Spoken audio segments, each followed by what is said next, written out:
Kita akan membaca beberapa ayat firman Tuhan yang saya kutip dalam 2 Korintus pasal yang keempat, ayat 16 sampai dengan ayat yang ke-18.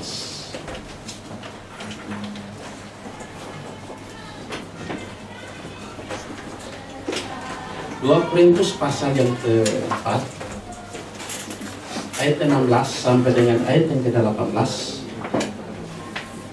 tentang jangan tawar hati juga waktu menghadapi maut. 2 Korintus pasal 4 ayat yang ke-16 sampai 18, demikian bunyi firman Tuhan. Sebab itu kami tidak tawar hati, tetapi meskipun manusia lahiriah kami semakin merosot, namun manusia batiniah kami dibaharui dari sehari ke sehari. Sebab penderitaan ringan yang sekarang ini mengerjakan bagi kami kemuliaan kekal yang melebihi segala-galanya, jauh lebih besar daripada penderitaan kami. Sebab kami tidak memperhatikan yang kelihatan, melainkan yang tak kelihatan.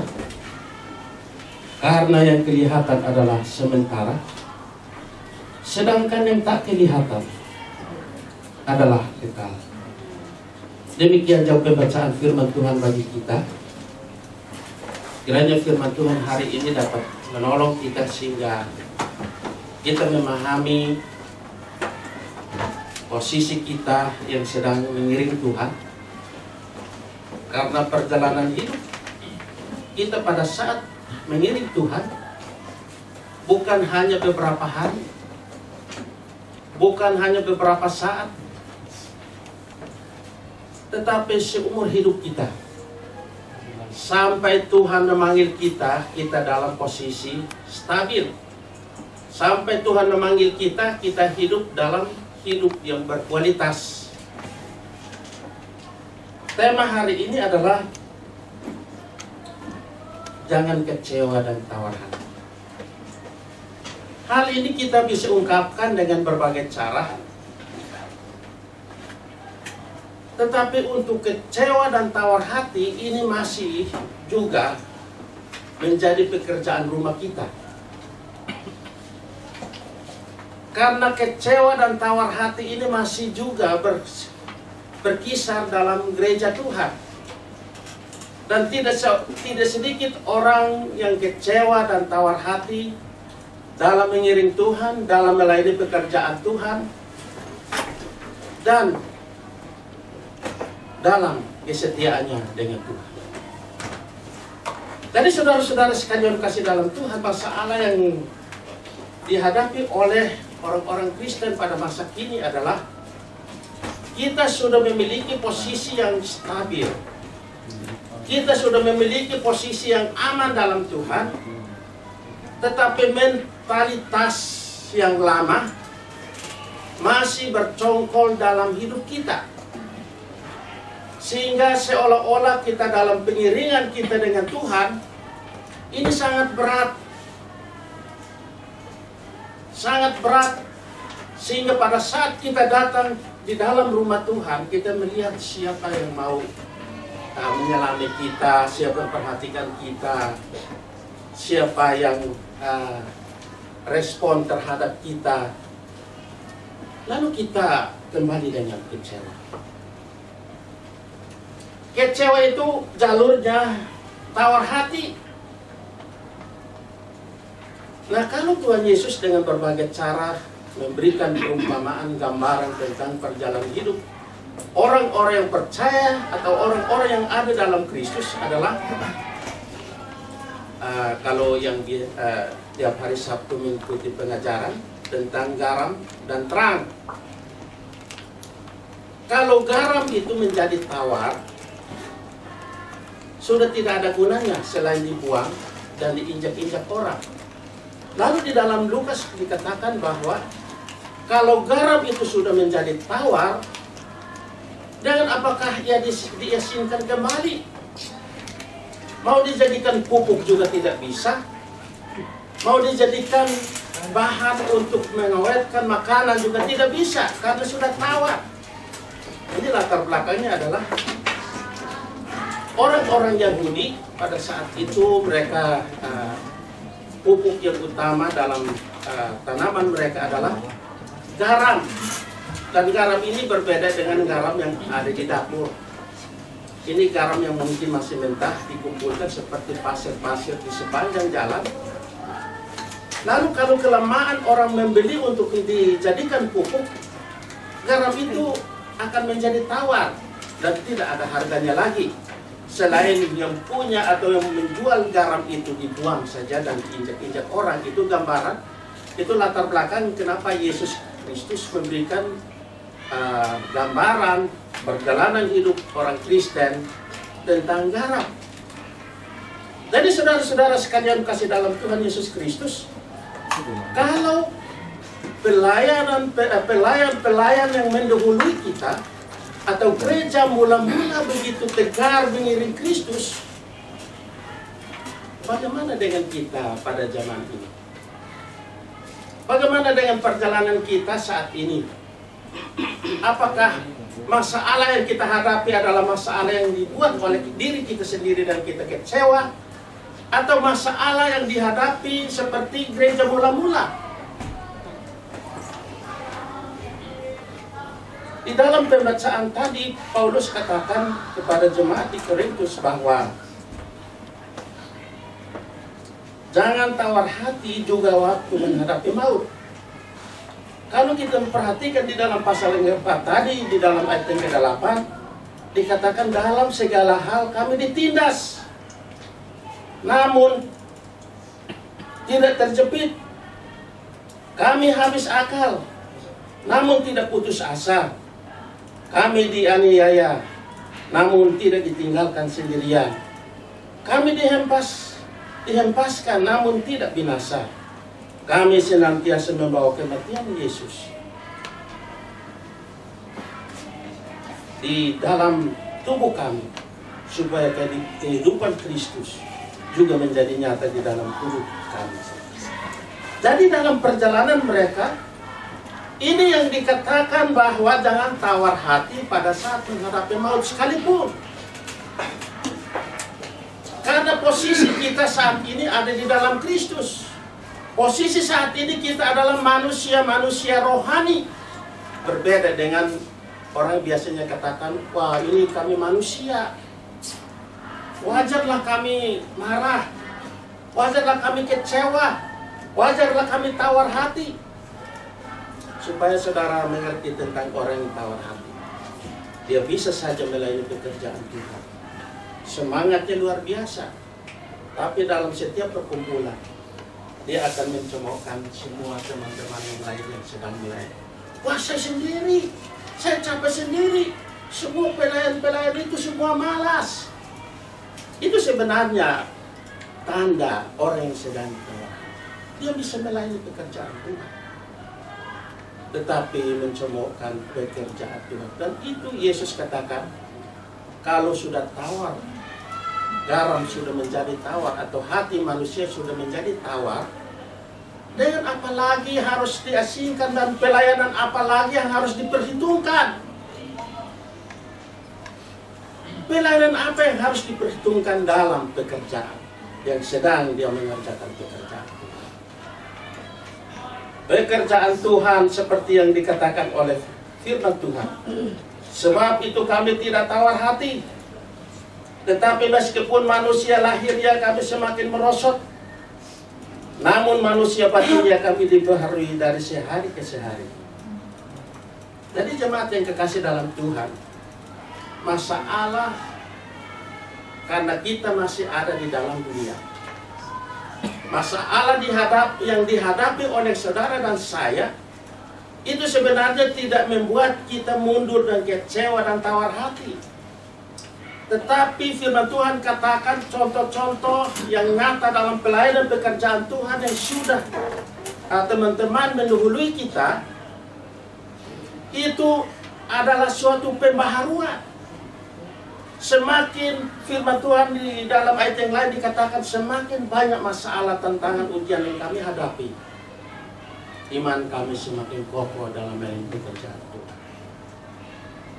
Dan itu bukti bahwa mereka, apapun yang terjadi, Yesus Kristus adalah fokus utama. Nah sekarang ini saudara dan saya melayani pekerjaan Tuhan.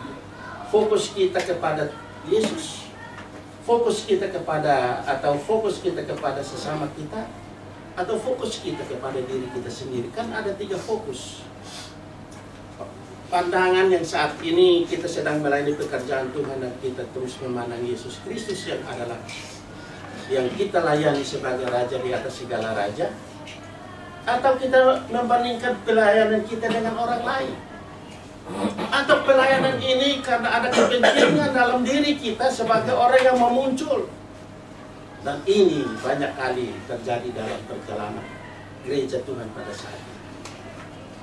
Oleh sebab itu saudara-saudara sekalian kasih dalam Tuhan, Paulus, kalau kita lihat di dalam ayat yang ke-18 itu dikatakan bahwa sebab kami tidak memperhatikan yang kelihatan, melainkan yang tak kelihatan. Ini sulit bagi kita. Paulus pelayanan mereka sama dengan seekor buaya. Bukan berarti saudara ini buaya-buaya, bukan. Taruhlah kodok, supaya jangan saudara salah tafsirkan. Kodok, dia bisa di dalam air, dia bisa di darat. Dia bisa berenang dalam kolam yang panjang, sewaktu-waktu dia bisa muncul. Sebagai binatang air dia bisa melihat sampai ke dasar kolam itu. Sebagai binatang air juga dia bisa melihat sekelilingnya. Nah, pelayanan pekerjaan Tuhan yang dikerjakan oleh Paulus dengan teman-teman adalah hal-hal yang nyata dan dilihat oleh semua orang. Itu bukan fokus perhatian mereka. Fokus perhatian mereka adalah hal-hal yang tidak kelihatan oleh dunia ini. Sama dengan hanya kodok yang bisa melihat sendiri ke dalam dasar air atau kolam itu. Artinya, mereka melayani pekerjaan Tuhan, siksaan, fitnahan, tantangan, ujian, cobaan biasa. Itu hal biasa. Mereka tidak takut. Karena yang mereka takuti adalah Tuhan Yesus Kristus. Manusia bisa menyiksa tubuh. Manusia bisa membunuh. Tetapi manusia tidak berhak menyiksa roh dan jiwa. Yang mereka takuti adalah yang bisa membinasakan tubuh, jiwa, dan roh. Itu tidak kelihatan oleh dunia ini. Jadi kita perhatikan bahwa kami tidak memperhatikan hal-hal yang kelihatan. Hal-hal yang tidak kelihatan adalah mereka percaya bahwa kami dalam pekerjaan Tuhan, Roh Kudus memberikan kami kemampuan. Dan itu tidak kelihatan oleh semua orang di sekelilingnya. Hal-hal yang tidak kelihatan adalah mereka percaya bahwa mereka dalam pelayanan pekerjaan Tuhan, Allah memberikan mereka kekuatan yang melimpah-limpah. Seperti yang dikatakan dalam ayat yang ke-7, dikatakan, tetapi harta ini kami punyai dalam bencana tanah liat, supaya nyata bahwa kekuatan yang melimpah-limpah itu berasal dari Allah, bukan dari diri kami. Kekuatan yang mereka peroleh dan mereka terus bangkit melayani pekerjaan Tuhan, itu bukan dari diri mereka, tetapi itu pekerjaan Allah. Sanggupkah kita mengerti tentang hal ini? Sanggupkah kita katakan kepada Tuhan, apapun yang terjadi dalam dunia ini, saya tetap melayani pekerjaan Tuhan. Apapun yang terjadi dalam perjalanan hidup, tantangan apapun yang terjadi dalam perjalanan pelayanan saya, itu hal yang kelihatan oleh semua orang. Dan firman Tuhan katakan, oleh kemurahan Allah kami telah menerima pelayanan ini. Karena itu kami tidak tawar hati. Di dalam pasal 4 ayat yang pertama itu dikatakan, Hanya oleh karena kemurahan Tuhan, saudara dan saya ada di tempat ini. Ini kesempatan supaya semakin hari kita mendandani hidup kita dengan kekuatan yang dari Tuhan. Artinya penyerahan kita secara utuh kepada Tuhan, supaya Tuhan membentuk dan mengaruniakan kita kemampuan untuk kita terus melayani pekerjaan Tuhan. Jadi saudara-saudara sekalian kasih dalam Tuhan, mengapa Paulus, Timotius, Titus, dan Filemon mereka begitu kekar melayani pekerjaan Tuhan? Firman Tuhan katakan, karena kami memiliki roh yang sama. Kami memiliki roh iman yang sama. Kami dipimpin oleh Roh Kudus yang sama. Karena dalam pekerjaan Tuhan secara grup, memang bisa saja kita dalam mulut kita katakan, iya, kami sama-sama, tapi belum tentu hati kita sama. Ada yang punya kepentingan, ada yang memang rela melayani pekerjaan Tuhan, ada yang memang ada hal-hal yang seperti yang dikatakan dalam ayat yang kedua. Tetapi kami menolak segala perbuatan-perbuatan tersembunyi yang memalukan. Kami tidak berlaku licik dan tidak memasukkan firman Allah. Sebaliknya kami menyatakan kebenaran, dan demikian. Dan dengan demikian kami menyerahkan diri kami untuk dipertimbangkan oleh semua orang di hadapan Allah. Firman Tuhan katakan, mengapa mereka tidak tawar hati? Mereka tidak licik, tidak melayani pekerjaan Tuhan, tidak punya motivasi lain, hanya untuk memuliakan nama Tuhan. Dan kalau hal ini terjadi dalam hidup saudara dan saya melayani Tuhan dengan sukacita, aman. Kita sekarang ini kita dalam posisi aman. Tetapi seperti yang tadi awal saya katakan, bahwa kita saat ini dalam posisi aman, tetapi mentalitas yang lama banyak kali kita rangkul sebagai bagian hidup kita. Hal-hal yang lama banyak kali menekan hidup saudara dan saya, dan kita muncul. Dan itu yang menyebabkan kita tidak mampu berdiri tegak di hadapan Tuhan, melayani pekerjaan Tuhan dengan mata tertuju kepada Dia sebagai yang mempunyai pelayanan. Karena saudara dan saya, kalau kita perhatikan bahwa dasar pertama kita melayani pekerjaan Tuhan, bahwa saya terpanggil, saya dipilih untuk melayani Raja di atas segala raja. Kalau hal ini menjadi landasan saudara dan saya, maka kita akan melayani pekerjaan Tuhan dengan leluasa. Tidak memikirkan apa yang dikerjakan oleh orang lain, tetapi saya akan terus berpikir bagaimana mengembangkan pelayanan ini dengan mata tertuju kepada Kristus yang punya pelayanan. Ini yang harus kita kerjakan dalam perjalanan hidup kita. Jadi saudara-saudara sekalian kasih dalam Tuhan, tawar hati hanya bisa,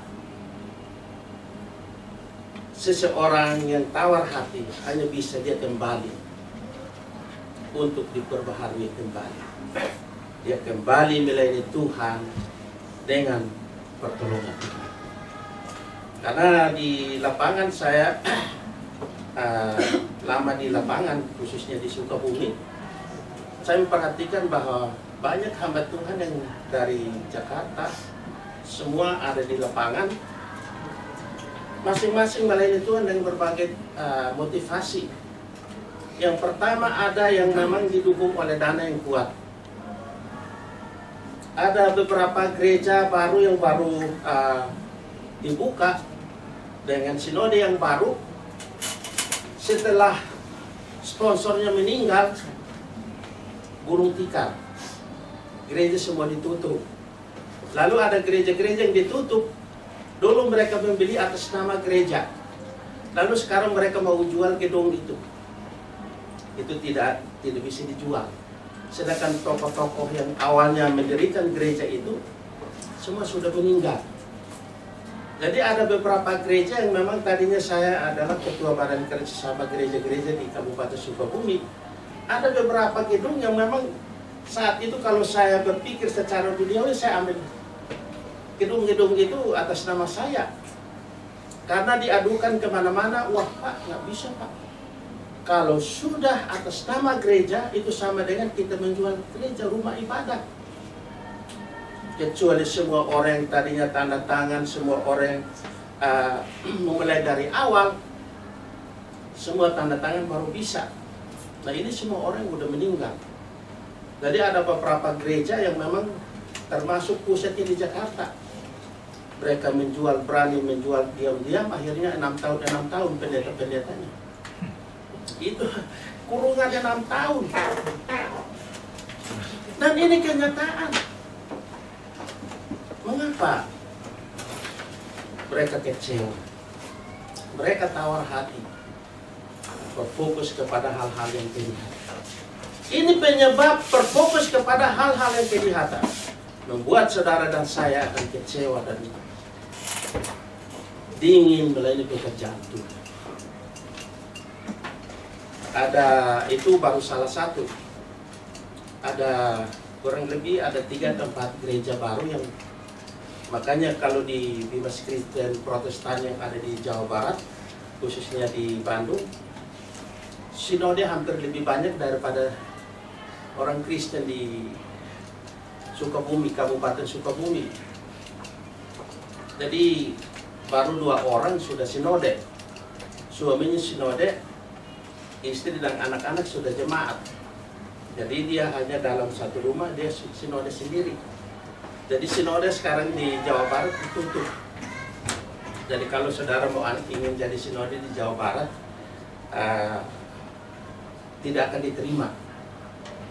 Karena sinode baru lebih banyak daripada pertumbuhan gereja. Jadi saudara-saudara sekalian kasih dalam Tuhan, ini penyebabnya adalah orang terikat dengan hal-hal yang bersifat sementara, terikat dengan hal-hal yang kelihatan. Tetapi Tuhan memanggil kita untuk terikat dengan hal-hal yang tidak kelihatan oleh dunia ini. Hal-hal yang kelihatan ini memang semua orang membutuhkan, karena itu hubungannya dengan fisik dan kedagingan kita. Tetapi Tuhan memanggil kita untuk terikat secara roh. Makanya menaruh Roh Kudus dalam hidup saudara dan saya, untuk memberikan kemampuan untuk kita bangkit dari kekurangan dan kelemahan. Jadi pada saat saudara dan saya menghadapi masalah, jangan berdoa untuk Tuhan lepaskan kita bebas dari masalah. Itu doa yang salah. Pada saat saudara dapat tekanan dari dunia ini, doanya seperti yang diajarkan oleh Tuhan Yesus. Mohon supaya Tuhan mengaruniakan kemampuan untuk mengatasi masalah.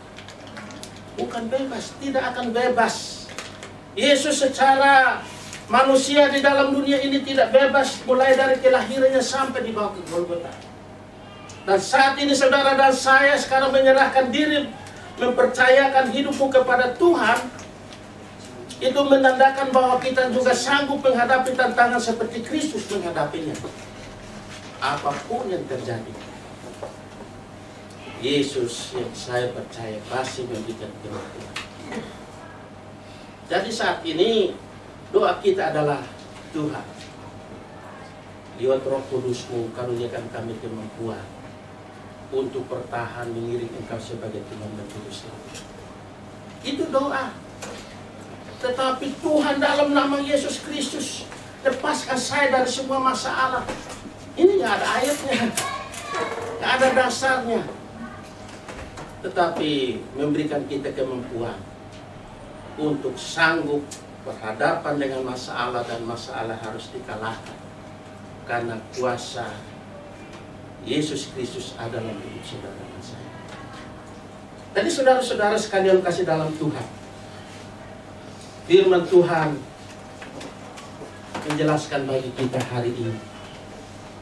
Marilah kita terus maju dalam pekerjaan Tuhan.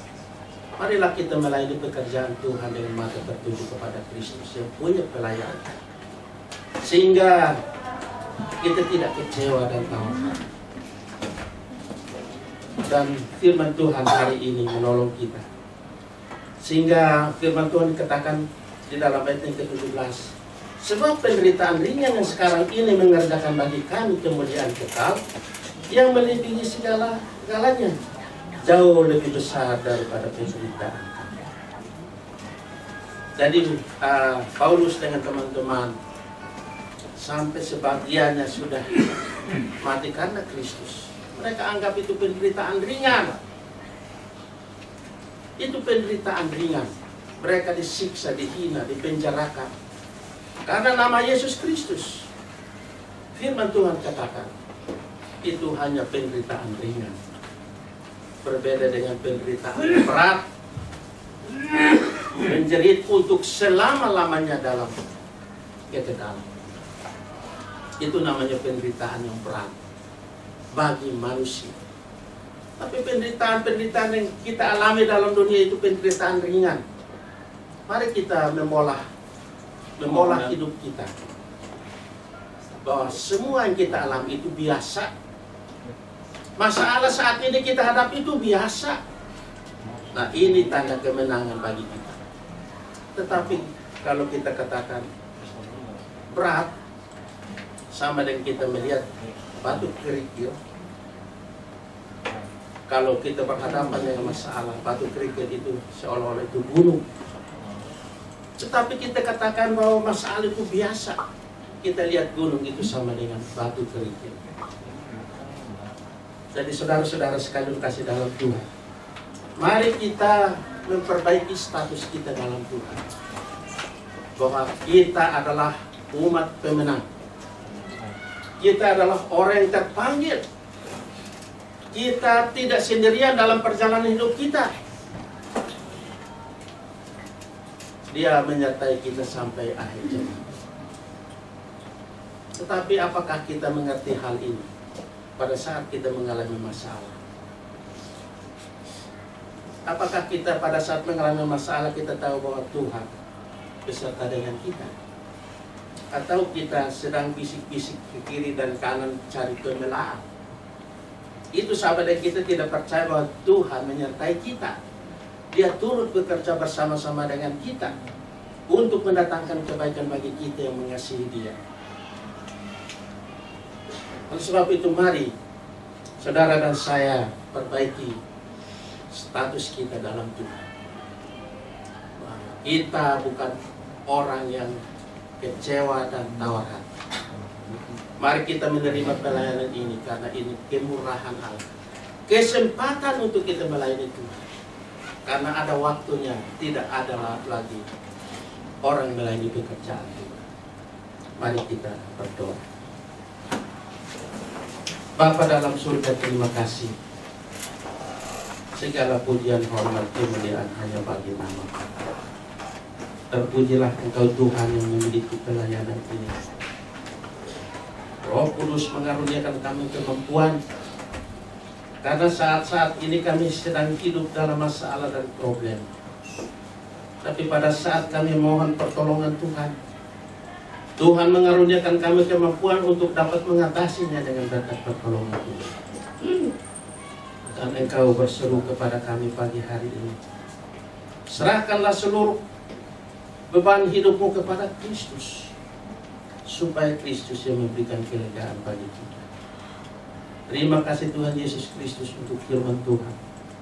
Biarlah Roh Kudus melanjutkannya dalam hidup kami, sehingga perjalanan hidup kami tidak menjadi sia-sia, tetapi semakin hari hidup kami berkualitas dalam mengiring Engkau. Dalam nama Yesus kami berdoa dan mengucap syukur. Amin.